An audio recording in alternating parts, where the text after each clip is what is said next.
and welcome to Career Center. I'm Kimberly White, Executive Director of the Community Career Center, a resource center located in Naperville for people in career transition. Career Center will bring human resource professionals and other experts together to provide job search tips to assist you as you search for your next success. It is my pleasure to have Catherine Morgan join me here at the table. Catherine is the founder and president of Point A to Point B Transitions Incorporated. Catherine, welcome. Thank you so much for having me. So, Catherine, tell me a little bit about yourself. I know that we have you as a presenter at the center on occasion, and I know you do a lot of great conversation with job seekers. And I wanted to just share a little bit about who you are and what you do, and then we'll get into our subject. I am a career transition expert coach. I work with professionals in transition, helping them to find their right next opportunity and not a stopgap job. Great. So I know that one of the things that you talk about is acknowledging that there is a grieving period when one loses a job. Let's talk a little bit about that. Your topic on that is lift off after layoff. Lift off after layoff, yeah. Yes. The layoff is traumatic. It takes a toll on yourself, your self-esteem, your family, and it is a time when you need to step back and acknowledge that something happened.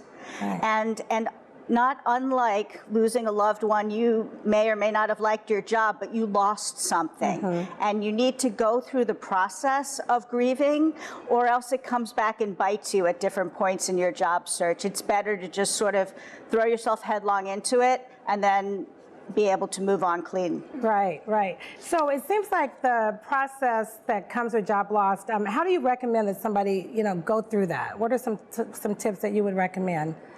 Well, the first step is to fall back and do what I call you are here. Mm. Where are you? How are you feeling about it? How are your finances? Did you love your job? Would you like to do that going forward? Did you kind of hate it? You're almost relieved that, the choice was made. A lot of people have stayed in things for too long because they didn't know where they wanted to go next, mm-hmm. or how their skills would translate. And it's a great time to figure out the situations that you'd like to take forward and what you absolutely don't want to do. And mm-hmm. if it's maybe the right time to make a transition. Mm-hmm. So how would one determine that? If they're staying in a position, if they decide to stay in a position a little bit too long, at what point do you say enough is enough, let me look to transition into something different?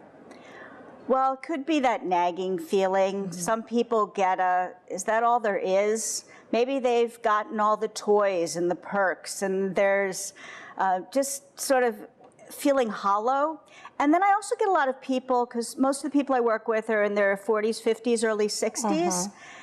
And they come sometimes because they're either looking for a little more flexibility in their work to wrap their work around their life instead of their life around their work, or they're looking to tie into things that have more value to them, and value can be anything. Mm-hmm. So over the years, there have been a lot of folks who have been laid off. Is there still a stigma attached to that, the layoff? No, you would think that at this point, we either have a family member or a neighbor or a colleague or something. And a lot of times it's just, we need to cut this amount of dollars out of a budget, and this number of people equals this number of dollars. When I was let go from one of my jobs, my boss was 120% of quota. We thought we were, bulletproof. It had right. nothing to do with performance. Right. So in answer to your question, yes, there is occasionally some stigma, but I would say, do you want to work for those companies? That's a good question, right? So during a layoff, should you look at that as an opportunity? Maybe it's something that was supposed to happen, and kind of look at, opportunities that present themselves, in front of you? Absolutely. Yeah. I think it's much better. It's not, as I tease my clients, I love coaching you through transition a lot more than I like going through it myself. Uh-huh. But it is, when you get on the other side of it, you probably will have learned a lot of things about yourself, and you might feel a lot more comfortable in your own skin. So while you wouldn't want to throw yourself through that discomfort, the knowledge that you get on the other side can be very valuable. So that knowledge, while you're kind of experiencing that knowledge, you're going through that grieving process though, those different steps of grieving. Yep, anger, denial, bargaining, depression, acceptance. So let's talk a little bit about the anger part, because that's the first thing you typically go through. The anger part, people who feel that they have given their soul to the company, run around with their hair on fire for 20 years, they can be really angry that they weren't appreciated, they were seen as just a number. And there are a million reasons why this may have happened, and it may have had nothing to do with your performance. A client of mine just got let go from something she really threw herself heart and soul into. And then she looked back and she's like, oh yeah, the company didn't actually sell anything the last 6 months. And I'm like, and you were a pretty high ticket item. Who would you have let go? Right. And that sort of diffused the anger. Right. So acknowledge the anger, come to terms with it. If there was something you could have done differently, come to terms with it. If you gave your best and it just didn't work out, it didn't work out. But it's no different than a relationship breakup. A bad breakup, you take your time, you think through it, and then you get to the other side. Okay, so anger and then? Anger, denial. Denial.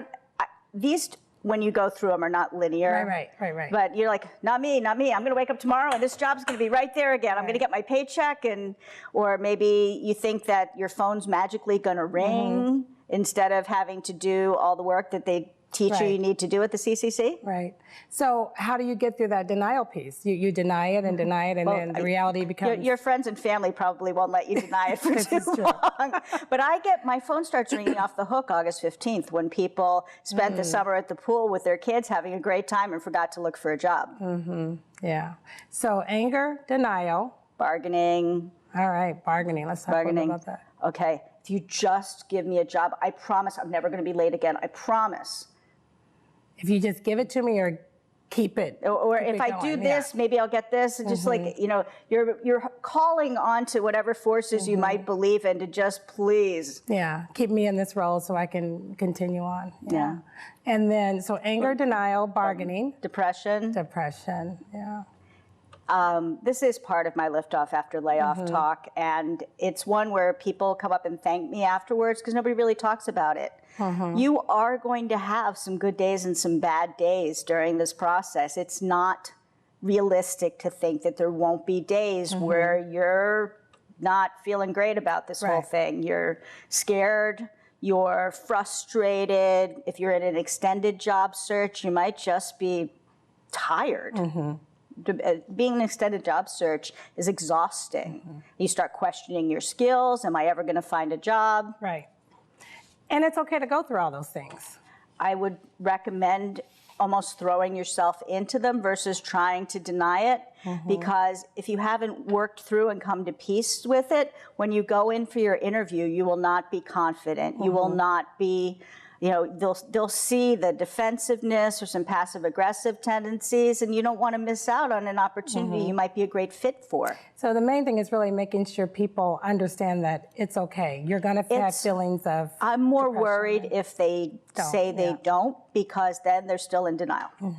And then would you recommend that folks try to talk to someone while they're going through this? I have had, especially a toxic business breakup where your boss, maybe you had a boss that was great, boss went to another opportunity, you got a new boss, and all of a sudden you thought you were so great, and your new boss tells you don't know anything, and you get out of there and you're just reeling. You're like, oh my gosh, am I really competent or am I an idiot? I don't know. Yeah. So at times like that, or if the depression's really bad, this might be a time to go see a therapist too. So anger, denial, bargaining, depression, and acceptance. Stuff happens. Good things happen to good people. I've been employed before. I'm going to be employed again. And the good news is, folks, even after an extended layoff, because some of my people have been out of work for 12, 18, multiple years, I just went through a decision-making process with a client who had helped 2 parents with end of life, and now she wanted to be back in the workforce, and she ended up getting 2 opportunities that were both great and had some different qualities, and we had to do a pros and cons of 2 different offers. Right, wow. So ideally it would be good for someone to kind of go through that anger piece, and then perhaps if you can get to that acceptance piece quicker. I don't know if you can rush it. Yeah. Anyone who's been through a divorce or something, it takes the time it takes. But you have coping strategies, right? And at a certain point, you pull yourself up by your bootstraps and you have to move on. Yeah. So this job search, should folks treat that as a full-time? As their full-time job? I know we talk about that at the center. Yeah, and I'm going to be the naysayer on that. I'm going to say most people are looking at a longer job search process than they think. And if you're not going to be completely fried in the process, initially you have to get your resume, LinkedIn profile, network, your talking points, your interview questions, all this stuff. There's a lot of stuff to do. And then going forward, incrementally, there aren't that many jobs posted. I don't know how after maybe the first 4 to 6 weeks you could possibly job search full-time.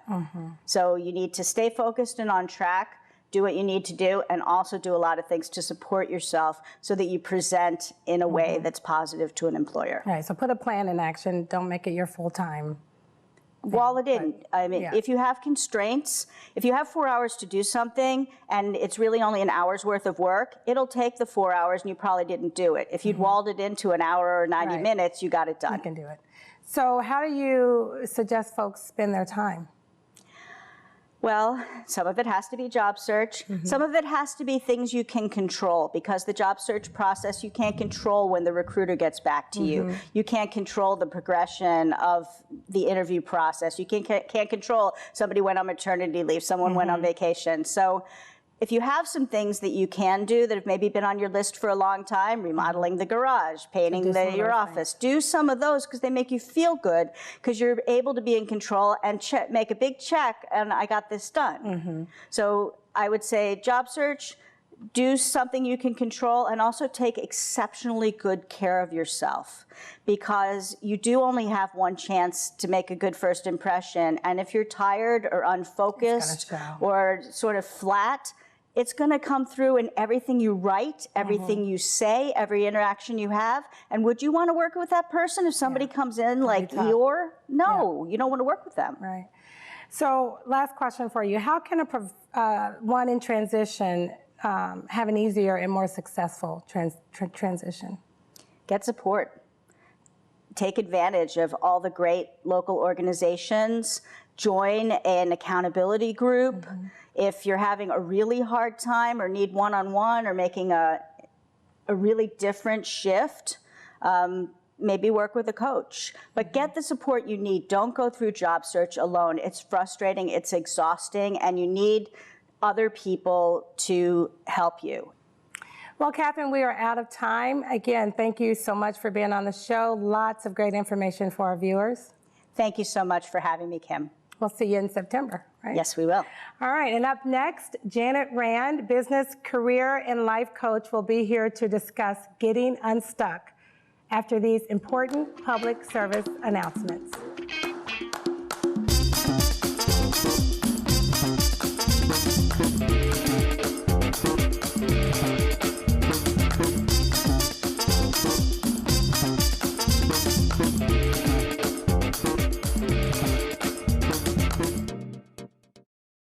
So, I'm kind of new here, but I've noticed a trend. My human does this funny thing where she goes around and gets all my toys, and then she hides them in that basket by the door. You know, but it's always the same basket, and it's always in the same place. And then she acts so surprised when I find them, but, you know, she's putting them in the same basket again. It's like, hello, that's where you put it last time. You were the worst at hide and go seek. Good things happen at the Forest Preserve District of DuPage County. Experience more than 25,000 acres where native plants and animals make their home. Discover the scenic beauty of over 60 forest preserves containing forests, prairies, and wetlands. Explore the wonder of changing seasons along 145 miles of trails. Get outside and discover the good things that happen when you visit DuPage Forest Preserves. The Forest Preserve District of DuPage County, where good things happen. Welcome back to Career Center. I'm Kimberly White, and joining me at the table to talk about getting unstuck is business, career, and life coach Janet Rand. Welcome, Janet. Thank you very much. I'm glad to be here. So, Janet, tell me a little bit about you, your background, and how did you get started in business, career, and life coaching? Well, I actually started out by being an organization development specialist. Okay. And I was one of those people that did downsizing. But in the process of doing that, what I discovered is I'm very good at working with individuals and finding what they need and helping direct them. From there, I ended up as a career advisor at the College of DuPage. I was there about 12 years. Okay. And my job was a specialty job. I was the transition coach, basically connecting the college to workforce development. Okay. Very good. So I worked with a lot of unemployed individuals. So you started working, trying to help people with that getting unstuck piece, right? Oh, that was the job, getting people unstuck. Anybody that's unemployed gets stuck. Yeah, so let's talk a little bit about that. First of all, how does someone know when they are stuck? When they go into isolation and they don't know where to begin or what first step to take, it's a very difficult process. Catherine was talking earlier about the grieving process, which starts with denial. 5 steps, yeah. They stay home for a while, and it's all about being on vacation, and they're not quite ready to start the process. Once they're ready to start the process, they really need to connect with help. And when I was at the workforce services position, it enabled people to find someone to talk to. So what steps then does one take to start? First, you got to find somebody to talk to. It could be a professional. It could be someone at one of the career centers, like Community Career Center. But you need to find a friend, someone who is interested in your success. So that's your first step. First step. Find a friend. Find a friend. And then what should they do after that? Find out where the resources are. Usually the first resource for somebody who's unemployed is the unemployment center. But from there are multiple resources. Community Career Center being one of them, workforce services being another. And they also have to find out if they need to upgrade their skills. And at the workforce services, there's an opportunity to find out if they can get financial help for that purpose. Okay, so a friend and then resources. Is there something else they should be looking at as well? Well, they really have to start the process of writing a resume and getting into what they would do in the workforce process of resume first. But even before they do the resume, they have to feel good about themselves. Because when you go through the grief process, there's a point at which you could get stuck in the grief process, but you gotta take a first step, and that would be writing a resume. A resume. You mentioned earlier about sometimes they'll take some time and they think they're on vacation or something. How long should someone, take off, if you will, before they start looking for work, before they get into the stuck process? There's no assigned time schedule. Everybody is different. But someone shouldn't wait like 6 months. No, not at all. What's important is to understand that even if you're grieving, that you have to start putting pieces of the puzzle together. The first step would be to think about writing a resume. One of the things I do recommend is that people sit down and write about their accomplishments. Now, usually their first thinking is, I'm going to start writing all the things I did at a job and what I accomplished. But I like to look at accomplishments as things that make you feel better about yourself. And it can include, I learned to ride a bicycle and was really proud of myself. So the idea of writing things down that represent who you are, and you being able to look at the page and say, I did do a few things along the way. Maybe there's some promise here. Yeah, that makes sense. So if someone is stuck, and is this a good opportunity for them to look at, maybe career transition, maybe there's something else out there for me. Is this a good time to do that? Absolutely. Anytime you meet a crossroads, it is time to take a look at what you've been doing and the next job and what you've always wished you could do. When we were kids, we dreamed about being firemen, police officers. I, for one, thought about being an actress and never did it. And that's an opportunity to think about that. So if I wanted to explore doing acting at this point, I might look at being an extra. But I can do that on a part-time basis. Right. So it's about exploring. And then the other thing you can do is you can do vacations that are actually vocation vacations. That makes sense. Give us an example. Oh, if somebody ever wanted to be a train engineer, right down in Indiana, there's an opportunity to do that for a week. Anything that you can think of, you can have a career vocation. So this is the time to really look at other opportunities, going back to school or getting some sort of certification. Yes. Yeah. Oftentimes, if somebody's been at a company for an extended period of time, their skills are stale.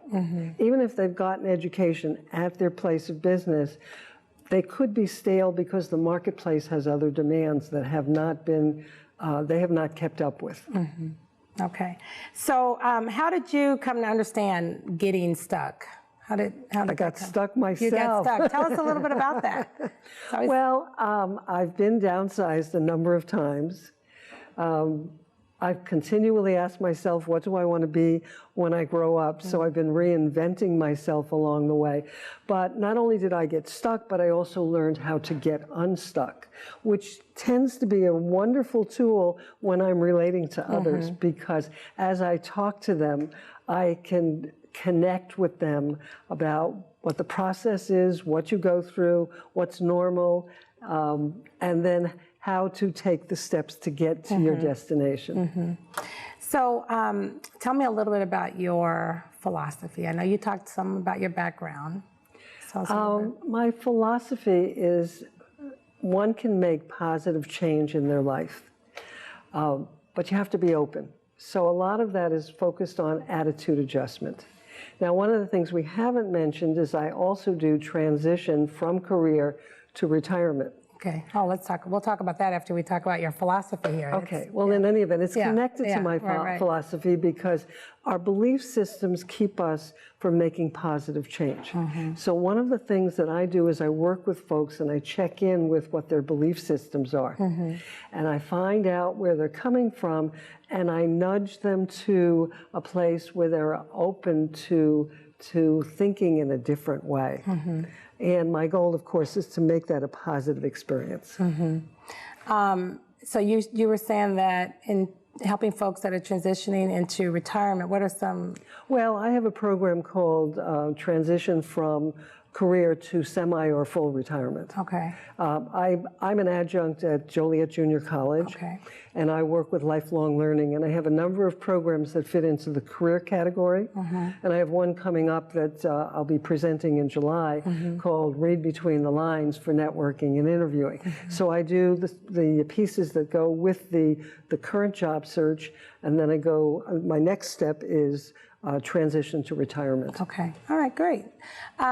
So as we talk about getting unstuck, what are some of the things when you meet one-on-one with job seekers that they are telling you that's keeping them stuck? What are some things you're hearing? Well, normally they don't realize they're stuck. But one thing that I've heard over and over again over the years is, who's going to hire me? I don't know if I can get another job. They're really down on themselves. And so you have to get to a place where you feel better about yourself first. And that's part of the process of Unstuck. Dialoguing with someone, finding out where they're at is a global way of saying it. But I want to throw in that I throw in the human element, and my level of connection with folks gets them to find what's really keeping them stuck. So it's going to come out of that conversation. It'll come out. Yeah. And oftentimes, I mean, does it come out pretty instantly? Does it take multiple appointments, conversations? It can come out in the first conversation, but normally it's an evolution. They're stuck in one place, they probably are stuck in a second place, and you have to touch all of those steps a step at a time. I always recommend a minimum of 3 conversations as a starter. After that, I always think in terms of longer range, a month, 3 months, and so on. People need to think in those terms because the process is a slow, steady, step-by-step process. So tell me a little bit, I know in our earlier conversation with Catherine, we were talking about the grief process through the job search. And I know you touched on that a little bit. What are some of your thoughts on that? Well, the grief process is an important part of moving forward and getting unstuck. They go together. But someone has to be open to it. And one of the things I do is I get them open. And I do it as if we were a flower opening up one petal at a time. That's the best way I can describe it. I know when we talk about it at the center, oftentimes people don't tie the two together, you know, grief with job loss. Because they don't understand that job loss is like losing a person. There's an education process that has to go on. The best way I can put it is nobody wants to face it. And so when you have a friend or you have a coach or you have someone who's extremely caring, you become a little bit more open to what's going on. And so someone like myself understands the delicate process that a person is going through when they lose their job.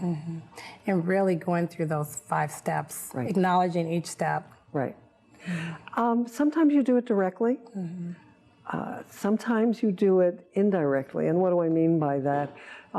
Directly means you teach them the grief cycle. But when I talk about indirectly, I'm really getting to the job search and the steps they need to take. And then we can look back and see what kind of progress they have made. Very good. So last question for you. What makes you unique in what you do when you're meeting with job seekers? Well, I'm the unstucker. Someone gave me that title some years ago, and first I didn't know how to respond. But what I found over time is when someone is really having trouble moving forward, I just have this natural connection with people that touches that stuck place and guides people through the process. So you're the unstucker. So one thing for you, how you say you went through transition a few times. Right. Which transition did you realize I can get unstuck? It kind of came to you a little bit. You know, you do it often enough, you get comfortable with it. Yeah, very good. All right, Janet. Well, thank you so much. Again, great information for our viewers. Appreciate it. Thanks for having me.